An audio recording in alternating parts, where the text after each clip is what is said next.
Jeremy, ito, pag-usapan muna natin ang nabuong samahan ninyo bilang Pai Jacks. Meron din bang nabuong pagmamahal? Si Angie ay napapanood sa Pai Galingan at sa Papa ng Masa. Nagkasama din sila ni Jeremy sa Pak na Pak at ngayon naman ay sa Sinong Manok Mo.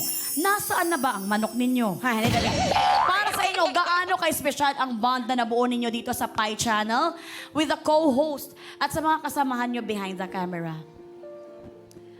Ano?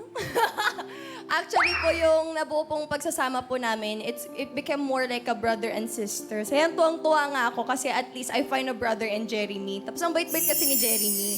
Tapos lagi kami nagsasama. Ang blessing din sa akin na hindi pa ako nagsasawa sa mukha ni Jeremy. Tsaka, sobrang saya ang nabibigay sa'yo ni Jeremy na hindi pa siya nagjo-joke, tawang-tawa ka na. Kaya, di ba? Wala akong sinasabi, Angie, tuwang-tuwa ka na eh. kasi si Jeremy, tsaka may actually few din of the people din sa dito sa Pai. Si Sheena din, sila ni sa gulong-gulo na ako. Guys, sorry ha, nasasabaw lang ako ngayon. Sa Sinong Manok Mo, sa Pai Galingan, sila ni Ate Sam, I bond, we bond a special bond. Sorry Bisaya ba to si Angie? Bisaya, taga Ayun, Surigao. kaya nahihirapan siya, guys, Tagalog na kasi. i-express yung sarili niya kasi hinahanap pa niya yung Right words kasi hindi yun yung first language niya ba?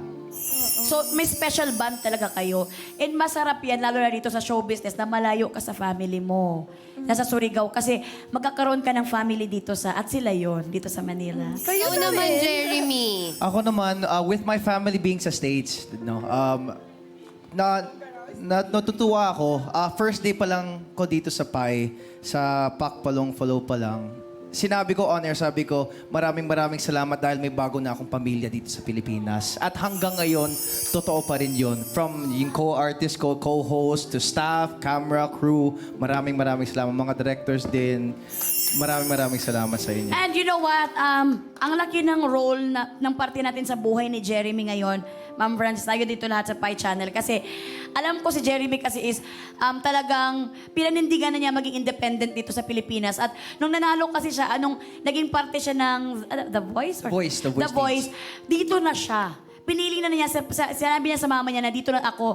Yung mama naman niya, binigyan siya ng chance na maging independent this year at lumipad na ng ibang bansa. Kasi syempre, andun din yung kapatid niyang isa. So, kaya din siguro naging comfortable si Jeremy dito dahil pamilya tayo sa kanya.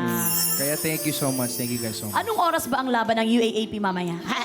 Hindi ako kasama! Hindi ka kasama sa Ay, sorry. Akala namin representative ka ng DLX. Hindi, dahil naka-green. sorry.